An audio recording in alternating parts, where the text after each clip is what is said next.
तो भाइयों की एक दुल्हन, ये राज जानकर आपके भी होश उड़ जाएंगे। बहारपुर की सच्ची कहानी।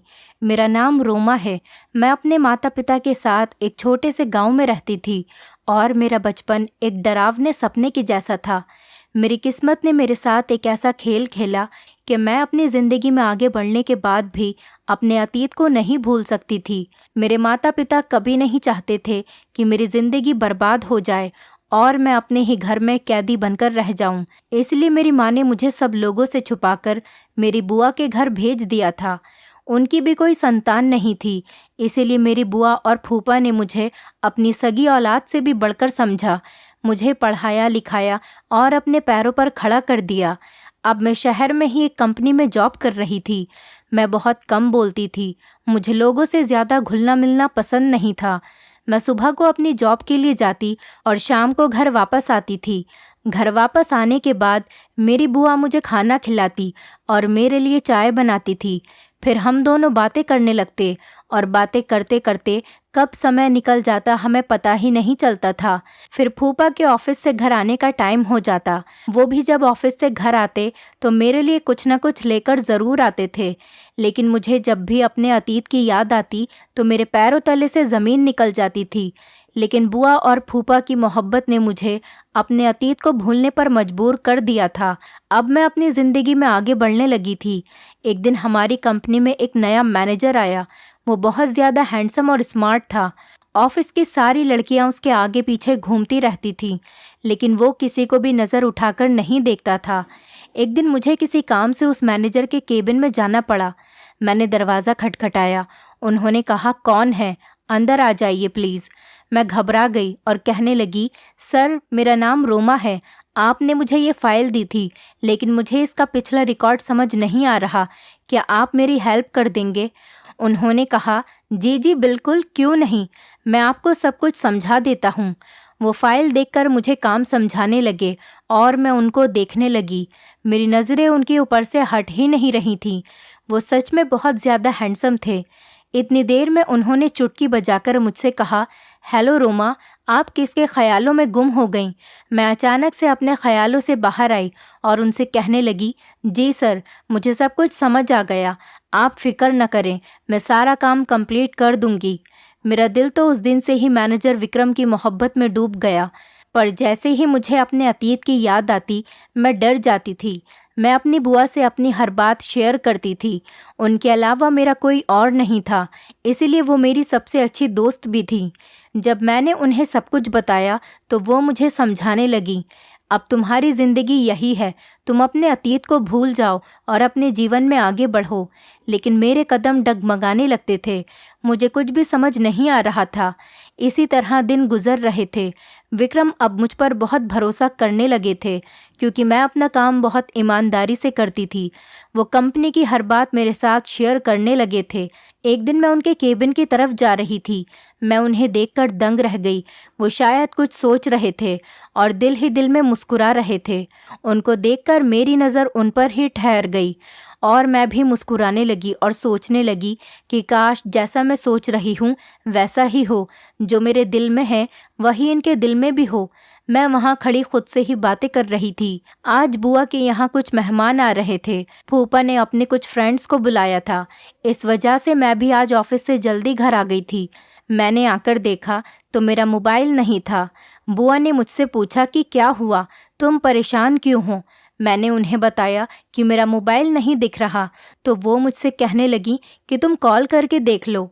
मैंने घर के नंबर से कॉल की तो मेरा फ़ोन किसी ने उठाया। आवाज़ सुनकर मेरा दिल खुश हो गया। मैंने कहा, सर आप? विक्रम ने बताया कि मैं अपना मोबाइल जल्दी में उनके केबिन में ही छोड़ गई थी।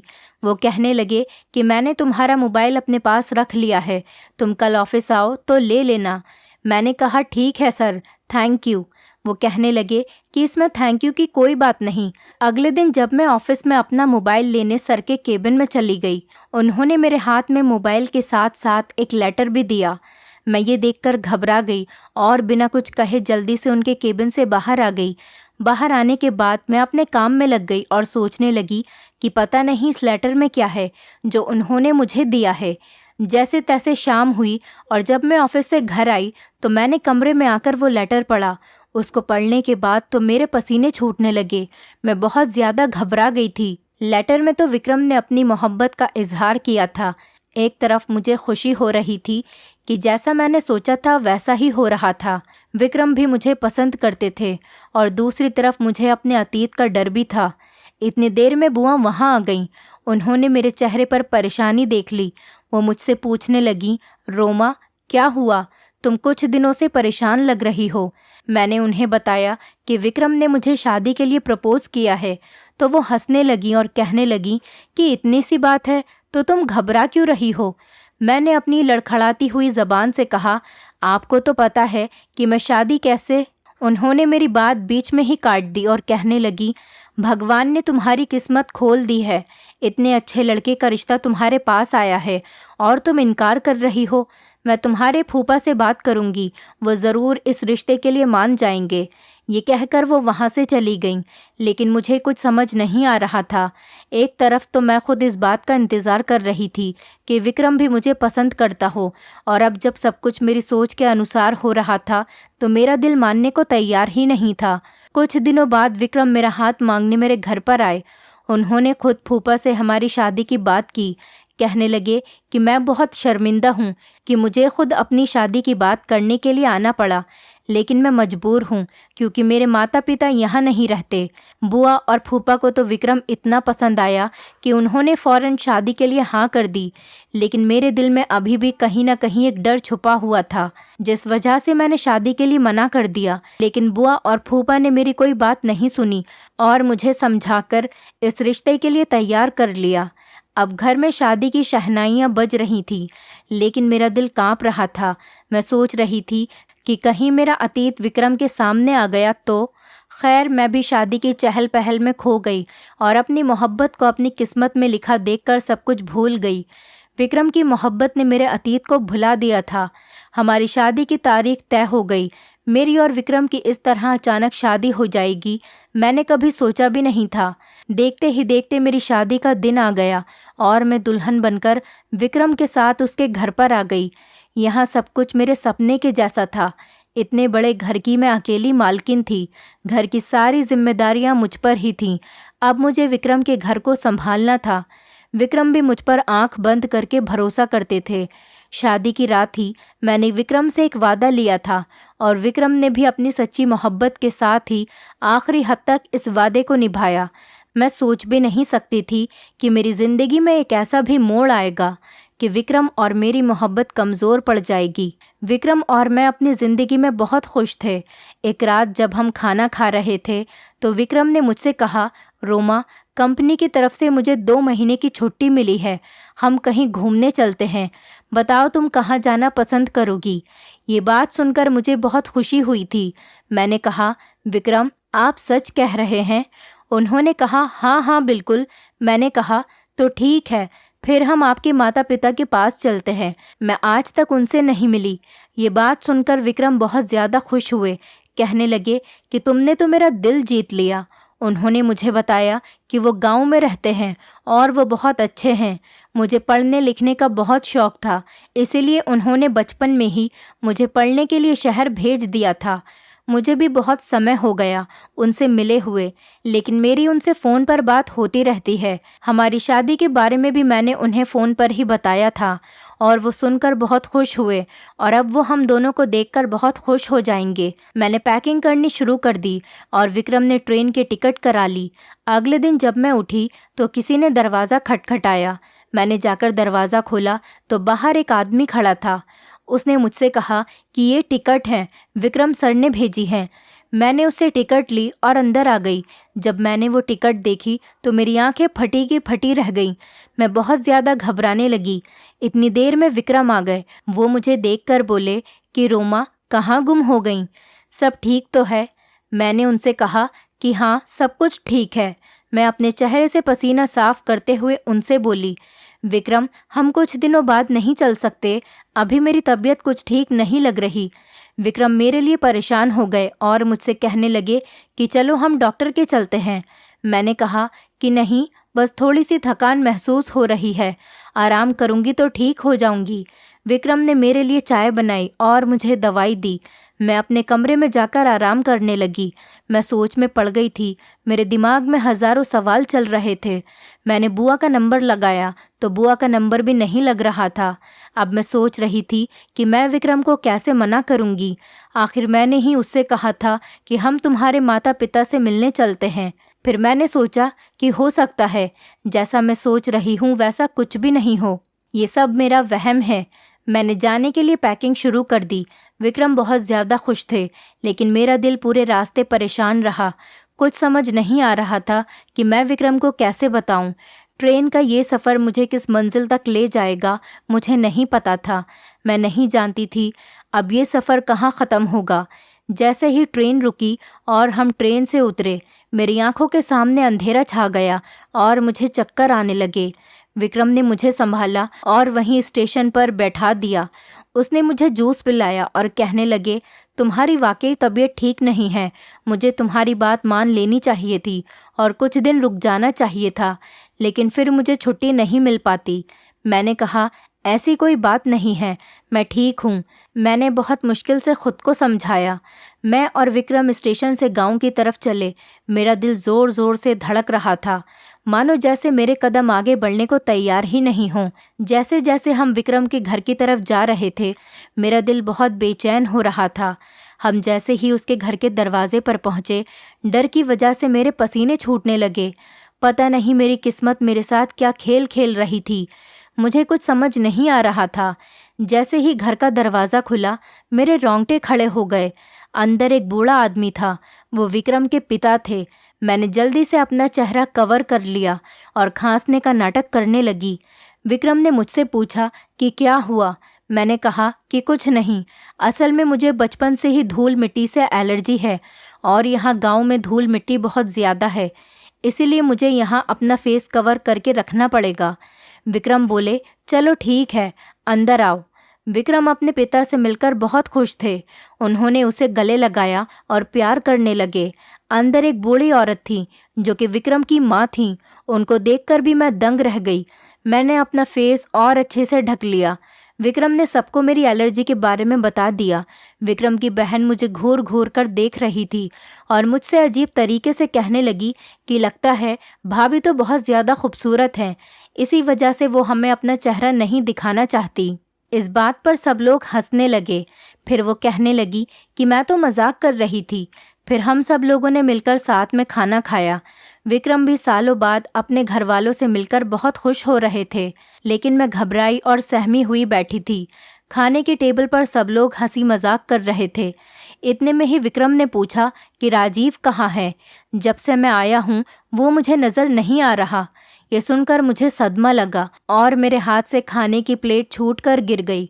मुझे देखते ही विक्रम की बहन बोली, लगता है भाभी अपने देवर का नाम सुनकर चौंक गईं। विक्रम की माँ कहने लगी कि बस भी करो रायमा, जब से तुम्हारी भाभी आई हैं तुम तो उसके पीछे ही पड़ गई हो। वो कहने लगी कि माँ, मैं तो सिर्फ मजाक कर रही थी। विक्रम के पिता ने बताया कि राजीव कुछ काम से गांव के बाहर गया हुआ है, उसकी भी शादी हो गई है, कुछ दिन में वो वापस आ जाएगा। अपनी पत्नी को भी साथ में लेकर गया है ताकि उसकी भी थोड़ी सैर हो जाए। खाना खाने के बाद मैं अपने कमरे में आ गई और अपने चेहरे से अपना मास्क हटा दिया। अपने आप को मैं आईने में देखने लगी। मेरे दिमाग में बहुत सारे सवाल आ रहे थे। मेरे अंदर अजीब सी बेचैनी हो रही थी। इतनी देर में किसी ने दरवाज़ा खटखटाया। मैंने जल्दी से अपना मास्क लगा लिया। दरवाजे पर विक्रम थे। वो मुझे अपने घर वालों के बारे में बताने लगे। अपने घर वालों से मिलकर वो मुझे बहुत खुश लग रहे थे। पता नहीं मेरी किस्मत में आगे क्या लिखा था। मैं उनको कुछ बता भी नहीं सकती थी क्योंकि मैं विक्रम को खोने से डरती थी। मैं सोच रही थी कि विक्रम सब जानने के बाद कहीं मुझे छोड़ न दे। मैं ज़्यादातर अपने कमरे में ही रहती थी और सबको खांसकर दिखाती थी ताकि कोई मेरा चेहरा देखने की जिद न करे। राजीव भी आज वापस आने वाला था। यही सोच सोच कर मेरा दिल घबरा रहा था। मैं सदमे में थी। मैं अपने डरावने अतीत के बारे में सोच रही थी। मैं दिल ही दिल में उलझन में पड़ रही थी। लेकिन जब से मैं इस घर में आई थी मुझे मेरी नंद का बर्ताव बहुत अजीब लग रहा था। वो हमेशा ही मुझसे कुछ न कुछ कहती रहती थी और फिर मजाक का बहाना बना लेती। जब राजीव के आने का समय हुआ तो मैं बुखार का बहाना बनाकर अपने कमरे में कंबल ओढ़कर लेट गई। सब लोग बहुत खुश थे। राजीव और उसकी पत्नी घर आ गए थे। वो सबसे मिले। विक्रम ने उसे मेरे बारे में बताया। वो और उसकी पत्नी मेरे कमरे में आए, लेकिन मैं कंबल ओढ़े लेटी रही और सोने का नाटक करने लगी। विक्रम ने कहा, इसकी तबीयत बहुत ज़्यादा ख़राब है, कल ही मैं इसे डॉक्टर के पास लेकर जाऊंगा। राजीव ने कहा कि कोई बात नहीं, आप भाभी को आराम करने दें, हम भाभी से बाद में मिलेंगे। जैसे तैसे मैं अपने चेहरे पर मास्क लगाकर यहाँ रह रही थी, लेकिन राजीव के सामने आने से मुझे डर लगता था। जब वो घर में नहीं होता था तो मैं अपना फेस कवर करके सब घर वालों के साथ रहती थी, लेकिन उसके आने से पहले ही मैं अपने कमरे में चली जाती। एक रोज़ मैं अपने कमरे में बैठी अपनी ज़िंदगी के ख़तरनाक अतीत के बारे में सोच रही थी और दूसरी तरफ मैं सोच रही थी कि राजीव की बीवी कितनी खूबसूरत है और आदत की भी बहुत अच्छी है। अचानक मेरी नंद मेरे कमरे में आ गई। मैंने जल्दी से अपना चेहरा छुपाया और खांसने लगी। वो कहने लगी कि आपको डर है, राजीव भाई की पत्नी आपसे ज़्यादा खूबसूरत हैं, इसीलिए शायद आप अपना चेहरा नहीं दिखाती। पता नहीं वो मुझसे इस तरीके की बातें क्यों करती रहती थी। मैंने उसे कहा कि नहीं, ऐसी कोई बात नहीं है, कुछ दिन में मेरी दवाई का कोर्स कंप्लीट हो जाएगा और मेरी एलर्जी ख़त्म हो जाएगी, फिर मैं अपना फेस कवर करना बंद कर दूंगी। फ़िलहाल तो मैंने उसे ये बात कहकर टाल दिया था, लेकिन उसकी बातों ने मुझे सोच में डाल दिया था। मैं सोच रही थी कि उसे मेरी सच्चाई तो पता नहीं चल गई। इतने में विक्रम आ गए और मुझसे पूछने लगे, तुम्हारी तबीयत अब कैसी है? मैंने कहा कि अब तो ठीक है, बस कुछ दिन की बात है, फिर मेरी एलर्जी ठीक हो जाएगी। वो मुझसे बहुत ज़्यादा मोहब्बत करते थे, इसीलिए मेरी हर बात आंख बंद करके मान लेते थे। एक दिन विक्रम मुझसे कहने लगे, राजीव मुझसे शिकायत कर रहा था, कह रहा था तुम बहुत अजीब हो, अपनी पत्नी को अपने भाई से अभी तक नहीं मिलवाया। उनकी ये बात सुनकर तो मैं और ज़्यादा डरने लगी थी। मैंने बुआ का नंबर लगाया, लेकिन उनका नंबर नहीं लग रहा और मैं बहुत ज़्यादा परेशान थी। मेरे अतीत का यूँ अचानक मेरे सामने आ जाना किस्मत का कौन सा खेल था, मेरी समझ में नहीं आ रहा था। मैं घर वालों से भी छुपकर रह रही थी और राजीव का सामने आने का सोचकर तो मैं भाग जाती थी। मेरा दिल ज़ोर से धड़कने लगता था। तब क्या हो जाएगा नहीं जानती थी। पता नहीं किस्मत ने क्यों मुझे फिर यहाँ लाकर इस घर में खड़ा कर दिया था। और दूसरी तरफ मेरी नंद रायमा मेरे पीछे ही पड़ गई थी, मुझसे अजीबोगरीब सवाल करती रहती। वो मेरी सच्चाई सबके सामने लाना चाहती थी, या फिर मेरे बारे में सब कुछ जानती थी, या जानबूझकर वो मुझे परेशान करती थी। एक दिन राजीव ने मेरा दरवाज़ा खटखटाया। मुझसे कहने लगा कि भाभी, मैं अंदर आ जाऊं? मैं एकदम घबरा गई और सोचने लगी कि पता नहीं अब मेरे साथ क्या होने वाला है। मुझे पसीना आने लगा। मैं जल्दी से पीछे के दरवाजे से बाहर आ गई। मैंने विक्रम से फ़ोन करके कह दिया, मैं डॉक्टर के पास आई हूँ। आज तो जैसे तैसे मैंने खुद को बचा लिया था। अब मुझे कैसे भी करके इस घर से दूर जाना था। ऐसा लग रहा था जैसे मेरा अतीत मेरे आने वाली ज़िंदगी का हिस्सा बनने वाला है। अब मैं गुमसुम और चुपचाप रहने लगी थी। मैं विक्रम से कहती थी कि प्लीज़ यहाँ से वापस चलें, यहाँ मेरा दम घुटने लगा है, यहाँ मेरी तबीयत ठीक नहीं रहती, यहाँ पर मुझे बहुत ज़्यादा बेचैनी होती है, मेरा दिल नहीं लगता यहाँ पर। मैं बहुत ज़्यादा परेशान थी। विक्रम ये देखकर घबरा गए। सालों बाद कैसे मैं अपने होश खो बैठी थी। मैं बहुत मुश्किल से अपने आप को संभाल रही थी। एक दिन अचानक ही मेरे सामने राजीव आ गया। वो मुझे देखते ही घूरने लगा, लेकिन मैंने अपना फेस कवर किया हुआ था। कुछ देर तक तो वो मुझे ऐसे ही देखता रहा। फिर उसने मेरी तबीयत का पूछा। मैंने बस हाँ में सिर हिला दिया, तो वो भी वहाँ से बिना कुछ कहे चला गया। मैंने जल्दी से अपना सामान पैक किया और विक्रम को बिना कुछ बताए वहाँ से जाने लगी। जैसे ही मैं दरवाजे पर पहुंची तो मेरी नंद ने मेरा हाथ पकड़कर मुझे घर के अंदर ले लिया। मैं नज़रें और सर झुकाए खड़ी थी। घर के बाकी लोग भी वहीं पर थे। ऐसा लग रहा था कि मैं एक मुजरिम हूँ। रायमा कहने लगी, मेरे दोनों भाइयों की एक ही दुल्हन, इसकी क्या वजह थी? ये जानकर आपके होश उड़ जाएंगे। उसकी बात सुनकर मैं चीख पड़ी और कहने लगी कि नहीं, ऐसा कुछ नहीं है, ये झूठ बोल रही है। विक्रम ने मेरे मुंह पर थप्पड़ मारा। मैं रोने लगी थी। मैं किस्मत के हाथों मजबूर थी, क्योंकि अब मेरा सच सबके सामने आने वाला था। विक्रम ने कहा, ये क्या कह रही है? आखिर सच क्या है? इसकी बात का क्या मतलब है? मैं सिसकियों के साथ रोने लगी और मैंने अपने चेहरे से मास्क हटा दिया। मैं राजीव की तरफ देखने लगी। मैं सोच रही थी कि राजीव मेरी सफाई में सबको सच बताएगा, लेकिन उसकी झुकी नज़र देखकर मैं समझ गई थी, क्योंकि उसका झुका सर और झुकी हुई नज़रें इस बात को बयान कर रही थी कि मेरा ही कसूर है। मैंने विक्रम से कहा कि मैं इन सब की अकेली जिम्मेदार नहीं हूँ। ये लोग भी मेरे अतीत में जो कुछ हुआ है उसके जिम्मेदार हैं। वो कहने लगा कि तुम्हारा क्या मतलब है?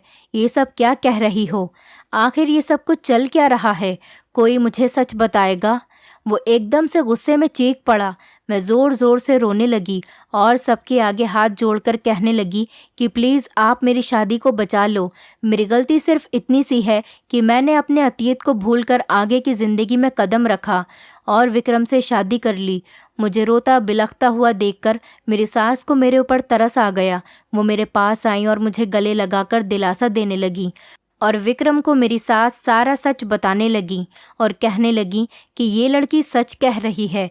सालों पहले जब हमने तुम्हें शहर भेज दिया था, इस गांव में एक अजीब ही दस्तूर था। माता पिता अपने बच्चों की बचपन में ही शादियां कर देते थे। खास करके लड़कियों के माता पिता अपने सर के बोझ को कम करने के लिए अपनी बेटी की शादी बचपन में ही कर देते थे। इस लड़की की और राजीव की बचपन में ही शादी कर दी गई थी, लेकिन जब बच्चे जवान होते थे तो वो इस बचपन की शादी को मानने से इनकार कर दिया करते थे। अगर उनके माता पिता उनसे ज़ोर ज़बरदस्ती करते तो वो तंग आकर घर छोड़कर चले जाते थे या फिर अपनी पत्नी को तलाक दे देते थे। वो बताने लगी कि इसी तरह राजीव और रोमा के साथ भी किस्मत ने यही खेल खेला। इनका भी बचपन बर्बाद हो गया, लेकिन राजीव ने घर से भागकर अपनी पसंद की लड़की से शादी कर ली और ये बेचारी किस्मत की मारी राजीव का इंतज़ार करती रही। गांव वालों ने इसको ताने दे देकर इसका जीना हराम कर रखा था। यहाँ तक इसके खुद के घर वालों ने और रिश्तेदारों ने भी इसका साथ नहीं दिया और ये यहाँ हमारे घर आ गई, लेकिन हमने यहाँ भी इसको चैन से जीने नहीं दिया। और कुछ दिन बाद राजीव ने भी इसको भुला दिया और कहने लगा, मेरा इससे कोई रिश्ता नहीं है, और हमने इस लड़की को यहाँ से धक्के देकर निकाल दिया। ये बेचारी दर दर की ठोकर खाती रही। फिर मैंने विक्रम को आगे का सच बताया कि इसके बाद मेरी माँ ने मुझे बुआ के पास शहर भेज दिया और मुझे अपनी कसम दी कि मैं अपने अतीत को भूलकर अपनी ज़िंदगी में आगे बढ़ जाऊंगी और कभी भी सच को किसी के सामने नहीं बताऊंगी। विक्रम कहने लगा कि इतना बड़ा सच तुमने मुझसे छुपाया। ये सब लोग तुम्हारे गुनाहगार हैं, लेकिन तुम मेरे गुनाहगार हो। मैंने तुमसे सच्ची मोहब्बत की और तुमने मुझे कुछ भी बताना ज़रूरी नहीं समझा। और तो और तुम मेरे भाई की पहली पत्नी हो। ये सब कुछ जानकर तुम कैसे मेरे साथ रह सकती थी? तुमने अपने साथ साथ मुझे भी इस पाप का भागीदार बना लिया। जब तुम्हारी पहले शादी हो गई थी तो तुम मुझसे शादी कैसे कर सकती थी? ये सुनकर मैंने राजीव की तरफ देखा। वो चौंकने लगा और बहुत घबरा गया। मेरे और राजीव के अलावा रायमा भी ये सारा सच जानती थी। मैंने रायमा को घूर कर देखा। इतनी देर में राजीव की पत्नी ने उसे ज़ोर से थप्पड़ मारा और कहने लगी कि ये सब चल क्या रहा है? तुमने मुझे धोखा दिया। धोखे से मेरे साथ तुमने शादी की। अब मैं तुम्हें डिवोर्स दे दूंगी। रायमा रोने लगी और कहने लगी कि आप सब लोग मुझे माफ़ कर दें। सारी गलती मेरी है। मैंने शुरू में ही भाभी का चेहरा देख लिया था और उसको पहचान लिया था। मैं उनका सच घर वालों के सामने लाकर उनसे बदला लेना चाहती थी। मैं रायमा को देखने लगी और सोचने लगी कि पता नहीं ये कौन सा सच बताने वाली है। वो कहने लगी कि रोमा का भाई और मैं एक दूसरे से मोहब्बत करते थे और शादी करना चाहते थे, लेकिन राजीव और रोमा की शादी ने सब कुछ बर्बाद करके रख दिया। इन दोनों की वजह से हमारी भी शादी नहीं हो सकी। उसी समय मैंने सोच लिया था कि मैं इससे बदला लेकर रहूंगी। जब मैंने पहली बार इसे देखा तो मेरे दिल में सालों पुरानी नफ़रत जाग गई और मैंने सोच लिया कि मैं इससे बदला लेकर रहूंगी, लेकिन मेरी एक इस गलती से बहुत लोगों की ज़िंदगी बर्बाद हो जाएगी। प्लीज़ आप सब लोग मुझे माफ़ कर दें। वो राजीव पर चिल्लाने लगी और उसे कहने लगी कि राजीव, सच बताओ, तुम्हारी और विक्रम की नहीं तो इन दोनों मासूम लड़कियों की ज़िंदगी बर्बाद हो जाएगी। अगर तुमने आज सब कुछ सच नहीं बताया तो सब कुछ बर्बाद हो जाएगा। मेरी नज़र राजीव पर जमी हुई थी। उसके माता पिता भी बहुत ज़्यादा शर्मिंदा थे। राजीव की पत्नी भी उसको पकड़कर झंझोड़ रही थी। इतनी देर में मैं चक्कर खाकर ज़मीन पर गिर गई और बेहोश हो गई। कुछ देर बाद मुझे होश आया तो मुझे डॉक्टर की आवाज़ आई। वो सबको बता रही थी कि आप सभी इनका बहुत ज़्यादा ख्याल रखें, ये प्रेग्नेंट हैं। मेरी आँख खुल गई और ये सुनकर तो मेरी हालत और ज़्यादा ख़राब होने लगी। रायमा और विक्रम की माँ मुझे संभालने लगी। विक्रम भी अपना सर पकड़कर बैठ गया। ऐसा लग रहा था जैसे कयामत टूट पड़ी हो। एक ही लड़की दो भाइयों की पत्नी कैसे हो सकती है? विक्रम मेरे आगे हाथ जोड़कर कहने लगा कि प्लीज़ मुझे बताओ, आगे का सच क्या है? तभी रायमा कहने लगी कि विक्रम भाई, राजीव गुनाहगार है। इसने ही इसके साथ ये सब कुछ किया है और अब ये चुपचाप खड़ा है। विक्रम ने गुस्से में राजीव को जोर से थप्पड़ मारा।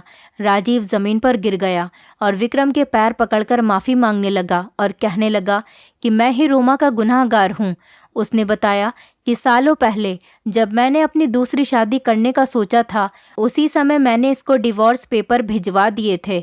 अब ये मेरी पत्नी नहीं है, ये आपकी पत्नी है और ये बच्चा भी आपका ही है। बस किस्मत ने हमारे साथ ये खेल खेला है। राजीव ने मुझे और रोमा को इस पाप से बचा लिया। राजीव ने मुझसे भी मेरे पैर पकड़कर माफ़ी मांगी और उसके माता पिता ने भी अपनी गलती का एहसास करके मुझसे माफ़ी मांगी। मैं बराबर रो रही थी। विक्रम के दिल में मेरे लिए मोहब्बत जाग गई थी। वो भी जान चुका था कि सब में मेरी कोई गलती नहीं थी। मैंने तो सिर्फ अपनी माँ की कसम की खातिर सब कुछ छुपाया था। मेरा और राजीव के बीच में अब कोई भी रिश्ता बाकी नहीं रहा था। सालों पहले ही मेरी और राजीव की डिवोर्स हो चुकी थी। मैंने भी सबको माफ़ करके अपना दिल साफ कर लिया। राजीव ने अपनी पत्नी से भी माफ़ी मांगी और उसने भी उसे माफ़ कर दिया। अब हम सब अपनी ज़िंदगी में बहुत ज़्यादा खुश थे। कुछ महीनों बाद ही हम सब लोग शहर आ गए। अब हम सब लोग हंसी खुशी रहने लगे थे। मैंने एक बेटी को जन्म दिया था और राजीव के घर में भी एक बेटा पैदा हुआ था। विक्रम के माता पिता को अपनी गलतियों का बहुत ज़्यादा एहसास था, इसीलिए उन्होंने सोचा था कि वो अपने पोता पोती को पढ़ा लिखा कर गाँव के रीति रिवाज से दूर ही रखेंगे और हो सकेगा तो गाँव के इस रीति रिवाज को ख़त्म कर देंगे ताकि आने वाले बच्चों की ज़िंदगियां बर्बाद न हो सके। और ऐसा ही हुआ। विक्रम ने अपने गांव जाकर सबको बहुत समझाया और इस रिवाज को ख़त्म कर दिया और आने वाली नस्लों की ज़िंदगियों को तबाह होने से बचा लिया। गांव वालों की सोच बदलकर उनको अपने बच्चों की पढ़ाई लिखाई पर ध्यान देने को कहा। जब हमारे बच्चे बड़े हो गए तो हमने अपने बेटे और बेटी को देश से बाहर पढ़ने के लिए भेज दिया। पुराने और दकियानूसी रीति रिवाज इंसान की ज़िंदगी को बर्बाद करके रख देते हैं। हम अपना अतीत कितना भी भूलना चाहें, एक दिन वो हमारे सामने आ ही जाता है, लेकिन किस्मत का लिखा कोई नहीं बदल सकता। दोस्तों, उम्मीद करती हूँ आपको हमारी कहानी पसंद आई होगी। कहानी पसंद आई है तो वीडियो को लाइक करें, चैनल पर नए हैं तो चैनल को सब्सक्राइब करें और हाँ, नोटिफिकेशन बेल को ज़रूर दबाएं ताकि अगली अपडेट सबसे पहले आपको मिले।